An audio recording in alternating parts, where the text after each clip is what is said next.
decided to come and get interviewed by ArtPot. So basically, I founded ArtPot and brought Ayeko in. ArtPot is a club that is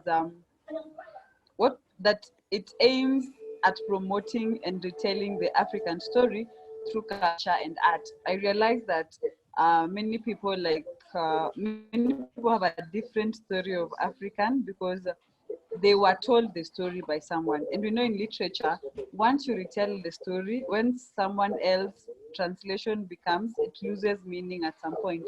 So ArtPot was to tell the story through art. And one of the art that I personally love is spoken art poetry. And that's why you're here today. So we can interview you and you take us through your journey. So I am Cindy Joels and I am the founder of ArtPot and I co-founded it with Ayeko. So Ayeko, you can introduce yourself, then I'll welcome Euphemia and we set the ball rolling.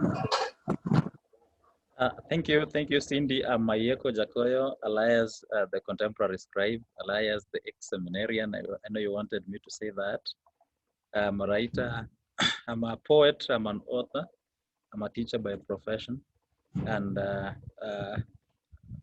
people call me doctor because of what I do. I do treat the hearts of those who feel heartbroken through my artwork.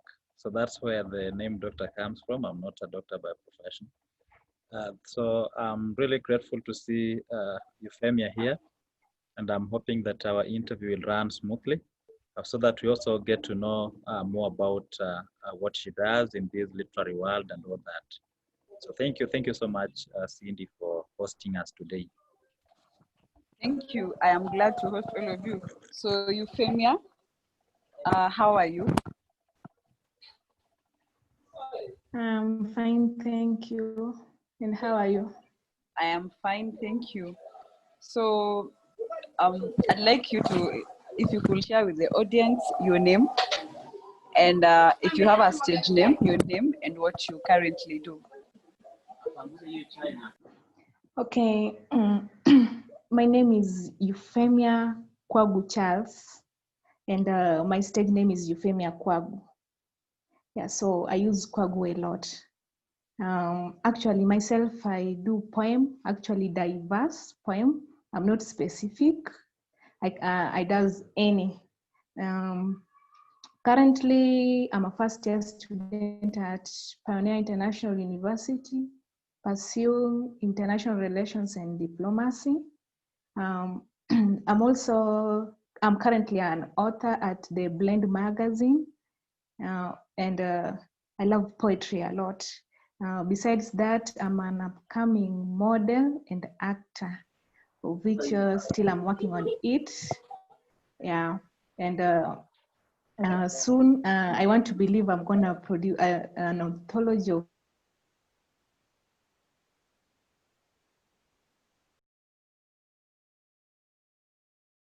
to realize that poetry is your thing? Actually, I would say it started in my primary around class 6, but then at that point I never took it seriously. I used to do it for pleasure, jokes, such kind of thing. But now when I got into high school is when I realized like I should take this thing seriously, that it could take me somewhere and I needed to be like serious and major on it. And that's where now I took the lead to start doing the good work in poetry.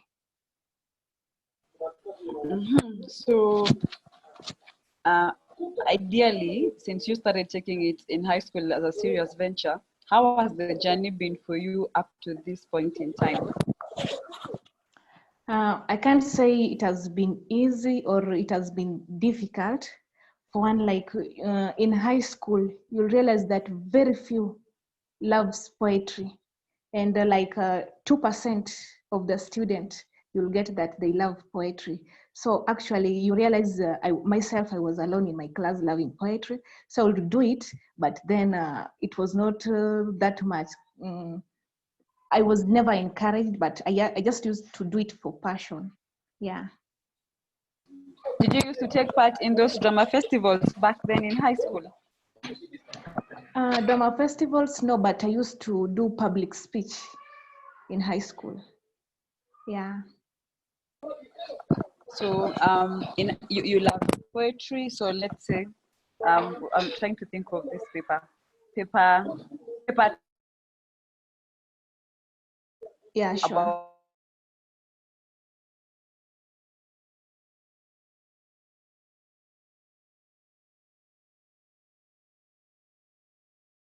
paper. Well, So I found it very. yeah. So what I'd like you to do is what major lessons you can highlight for us 3 major lessons you learned poetry for you during that point. Like to me so clear. Not everything happening within your environment.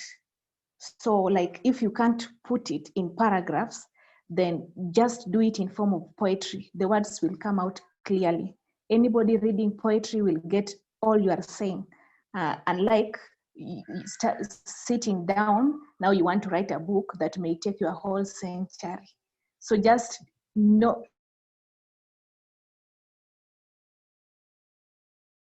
environment alone. Then another thing that like I noticed, like if you want something, whatever drives you, do it. Don't wait like if these people don't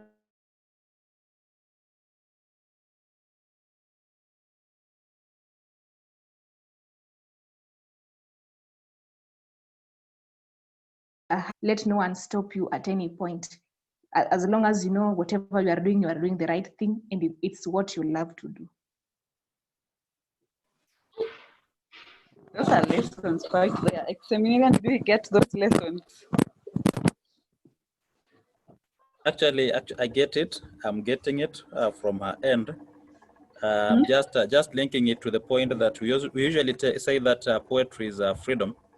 So do what you like, not don't look at it as like how will people take it, but write and then leave them to take it the way they would, and then at the end of the day you'll have fulfilled yourself and you'll have fulfilled those who believe in you, those who follow your work. So, if when you say you're doing a diverse poetry, which genre more speaks to you, or it's just diversity? Yeah, it's just diversity. Any favorite genre that you've written mostly on? Actually, no. Okay. Mm-hmm. Then your poems. What do your poems do they follow the rhymes, or it's freestyle poetry, or you adhere to the rules of poetry? Okay, there are few that follows the rules of poetry, but there are some that are free. Yeah. Which ones do you love mostly, the free verses or the ones that follow the rules to the letter? Actually, I love the free verses. Okay. So, Ayeko, if you have questions for Euphemia, please take them up with her. Thank you, Cindy. Maybe just what I would like to ask Euphemia. I tend to say that poetry is an art for the chosen few. How has it been for you? Because I've seen people who have tried it, and to one point they have had hurdles here and there, and tend to drag themselves a bit behind a bit. How has yours been? Has it been a consistent one, or at one point you've had breaks and came back to the game? And if that is the case, how have you been able to manage it? Okay, thank you. Yeah, I won't lie, I once stopped at that point, a certain point. Yeah, sure. Because you realize like not everyone will encourage you to write poetry, because very few people also love poetry. That is one thing we have to accept. So these few people that like the majority that they're not in love with poetry, they will say, actually poetry won't take you anywhere. But then even if you try to convince them like I'm doing it because of passion, they will tell you like, can you do something that will like take you somewhere, something that will have some additional value. But I was like, this one too have additional value, it's only that you may not understand. So you realize like at some point I had to like get withdrawn a little, but then when I stood strong, like it's me doing it and it's my passion and I can't just let it go that way. I have to wake up. I should not give a hearing to any negativity. Let me be positive in everything I do. So that's where now I woke up again and I decided like I want to do it. Yeah. Yeah, good. Maybe if I may ask, has study life and literary life been a challenge to you? How have you been able to manage the two? Because I understand that you are a student in an international university. Yeah. Actually, like for now, to be sincere, the lessons haven't been so much like time consuming, because it's when I'm in first year actually. So like you realize like we have so much time now that we are doing it online, we are home. Actually, we have more than enough time that anybody who would love to do anything like writing poetry, the person will do it perfectly without like saying like no time, what, there enough time. Unless now I'll get there is when I'll say, of late I've not been having time, but for now I'm very much okay. I have enough time to do it. That's great, actually. Maybe if I may just ask, international relations and poetry. Somebody might think that they are not much related. Yeah, I'm tempted to know what led to that. What keeps you moving in poetry? That is. Whatever keeps me moving, to allow me repeat whatever I said earlier, is the things that happen within my surrounding, plus my personal experiences. Anything I go through, I want to take a note of it in poetry form. Anything that I see happens in my surrounding, in my country, in outside world, I need to put it in writing through poetry. So that's what keeps me moving. Great. Maybe Cindy, if you have another question for Euphemia, you can. I don't have questions. I love listening to spoken poetry, so I just love if Euphemia can perform one of her poems for us, or two. Euphemia, your favorite, you get to pick your favorite and perform it for us. We are here, we'll listen. Actually, on my performance, I'm going to do the very first poem I wrote. And my, like, not really the last poem, but one of my last poems in my list. Okay. Yeah. Which one are you going to begin with? Your very first one? The very first one. Okay, sawa. Yeah, it's called Crash or Trash. Yeah, though, like, I'm not used to performing, but I'll do it. Yeah, just try. Give it a shot. We're here. We're listening. Yeah, I'll give it a try.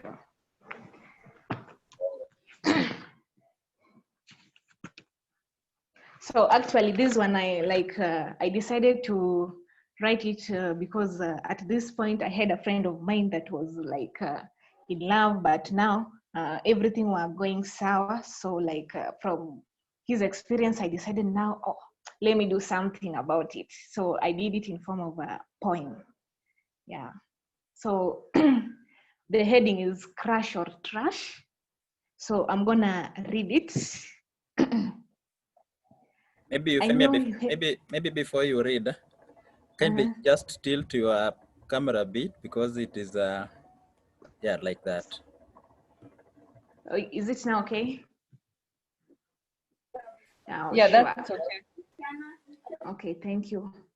I know you have something, a thing like a feeling. Should you put your pride down? Be sure you hold right. Sure enough, I'm your flower. Though you treat me like a rag.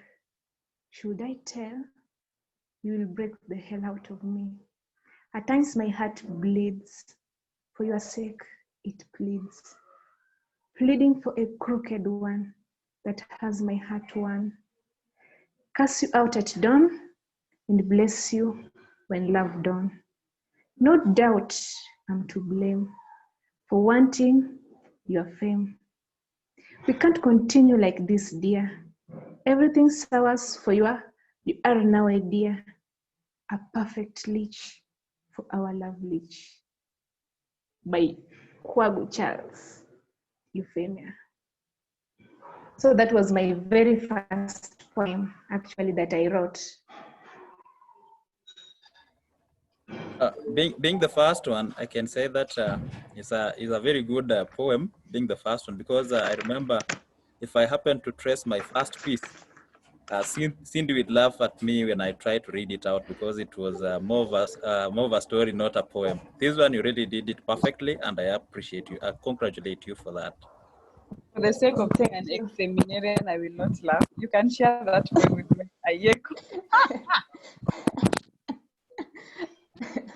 Actually, for our first poem, that's nice. Now we'd like to listen to the second one. And this second one, now, like, you know, we poets, at times you can be a persona in your own poem, but then you can't be that much direct. So you have to like add some salts or sugar, so you can decide which one to add. Yeah, so in this one, I may be a persona, but not into it.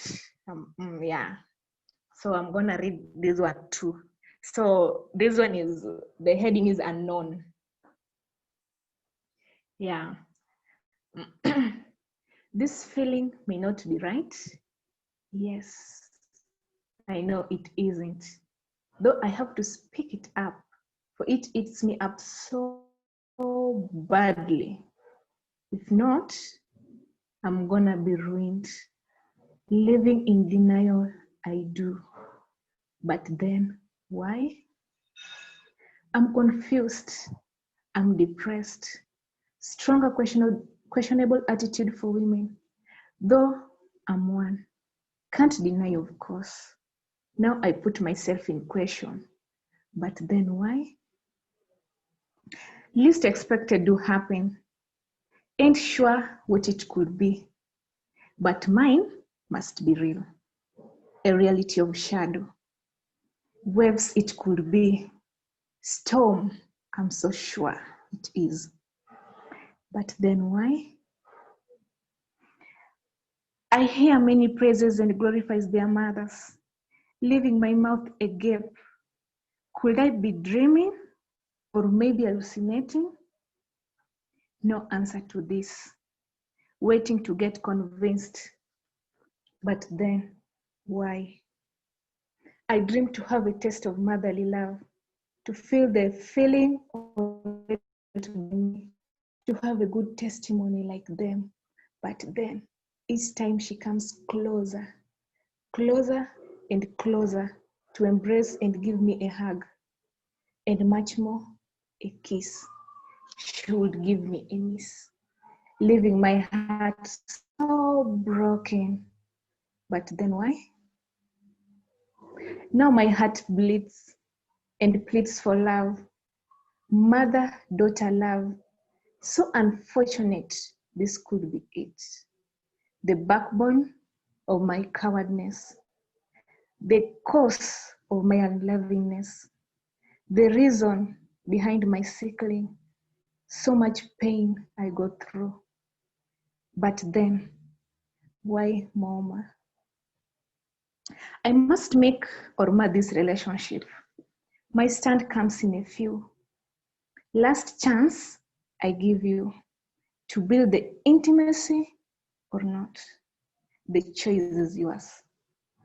All eyes on you, and I repeat, all eyes on you. Now, here is the question. Will you be watched losing or having your daughter with you? Yeah, and that's all. Thank you. Wow, Euphemia, your poems are so deep. Yeah, the second one was so deep. As as a poet, I can say that your poems are so deep.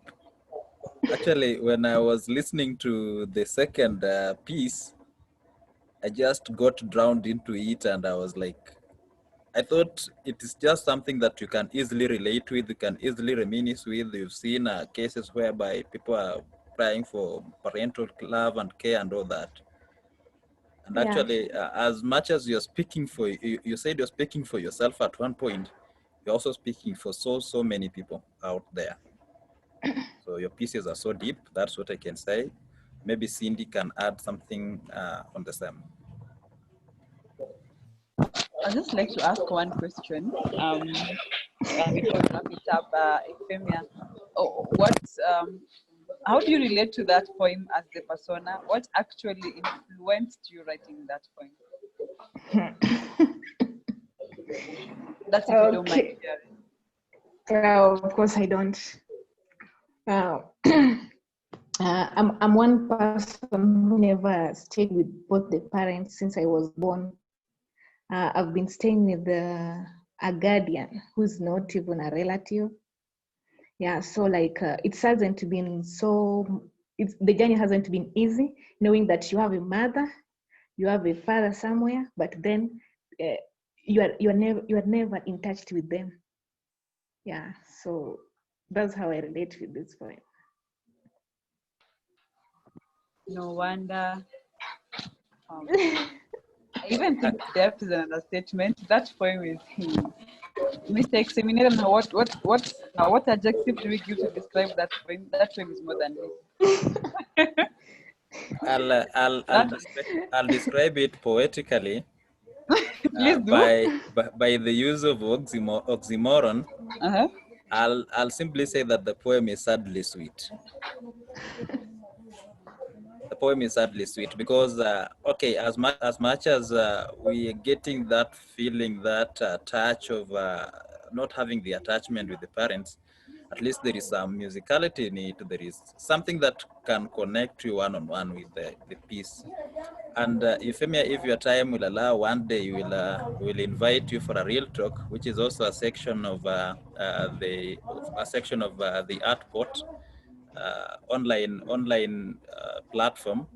We'll also invite you for a real talk because you can be an encouragement to many who thinks that who thinks that sorry for that, who thinks that maybe missing that attachment or that one-on-one with the parent seems like the end of everything to them.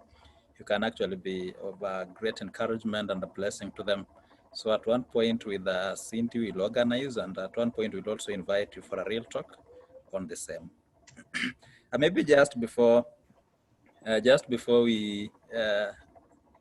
we end our discussion, you're talking about your book. You can start launching it as early as this on ArtPot because we normally share out these links and people get to know them. So you can briefly talk about it, talking about it in the sense that maybe how many pieces does it contain, and where are you publishing it, and finally when it is out, how will you be able to get it, and also at what cost, so that we can start saving a coin from what we have in preparation to getting that the sweet delicacy of what you do.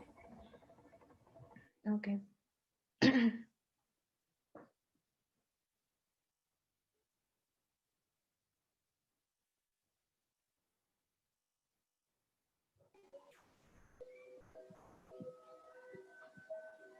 Euphemia, can you hear us? Hello. Hello, we can hear you. Oh, you can hear me? Yeah, we're waiting for you to respond. I was wondering what's up. Okay, though I wasn't hearing well, I think my network was not good. I therefore asked, Uh-huh. the book that you're publishing, how many pieces will it contain? When will it be out? And how much will it cost? Okay, thank you. Actually, up to right now, I can talk of like having around 76 pieces.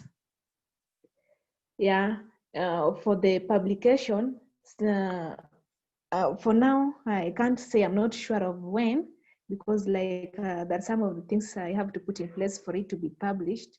But now like there are some other programs, so I don't want to mix my publication and the rest of the programs. But once I'm ready, I'll let you know.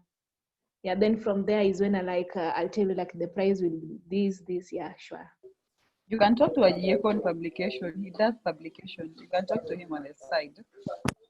Yeah, thank you. Yeah, so thank you so much for spending your time.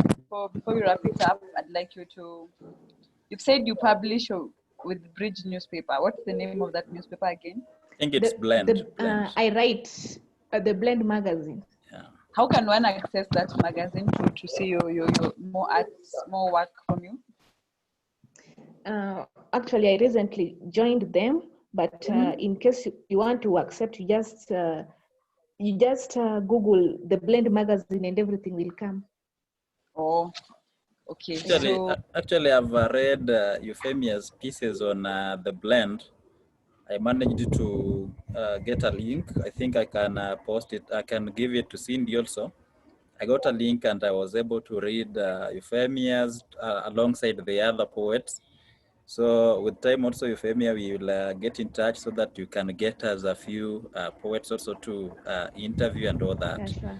Maybe before we break, you can share with us on your social media together with like you've shared about the Blend. If there is any other place you also write, also share your pieces, you can direct us. If you have a link like a blog, can also give us other social media platforms where you normally post your pieces, so that we can get there and read them. Right now, I only have the Blend that I share my pieces to, though like I'm in other WhatsApp groups, but I've never shared pieces there. Yeah, but the one that I've shared my pieces is the Blend magazine. Yeah, sure. You can share with us your social media handles so that people can follow you. Are you on any social media? Facebook, Instagram, Twitter? I mean, Instagram, I call myself Euphemia Kwagu. So you can follow Euphemia on Instagram as Euphemia Kwagu. Yeah, sure. Euphemia, just to wrap everything up, I'd like you to give mention one statement, one encouragement you'd like to give people out there, upcoming poets. What would you tell them? For the upcoming poets, I will tell them that they should follow their passion. Yeah, follow your passion. Okay. Ayeko, you have anything to add? We wrap up. I really want to appreciate Euphemia for that. Actually, let the upcoming poets follow their passion. And also maybe just to add on that is that we are writers. Let us not be discouraged by the fact that maybe it's taking so long for us to publish. We are writers, let's write. The publishers will do their work when when they feel that that's the time to do it. I really want to appreciate you. Kindly get back to our email and send us the social media handles so that we use the correct names, the correct spellings, because spelling can be an issue at times when it comes to names. Otherwise, I'd like Cindy to wrap for us up this interview as we close. And from my end, I really want to appreciate you for accepting our request and coming on board for this interview. We'll be able to share it out and give a link. Cindy? Thank you. Thank you, ex-seminarian, for making this possible. Euphemia, thank you so much for coming on board and honoring the invitation, sharing your pieces with us and your pieces of art. I appreciate that. We say thank you. We'll continue connecting. We'll share with you so that you can share the video to your social media handles. And Asante Sana, we'll invite you for it's called the Raw Talk Show. So raw talk with someone so you can share more about not being brought up with parents and everything. But we say asante sana. And I'd like to say thank you and just say the end. Karibuni. And I'm greatly humbled. I appreciate you too for the invitation. You're welcome.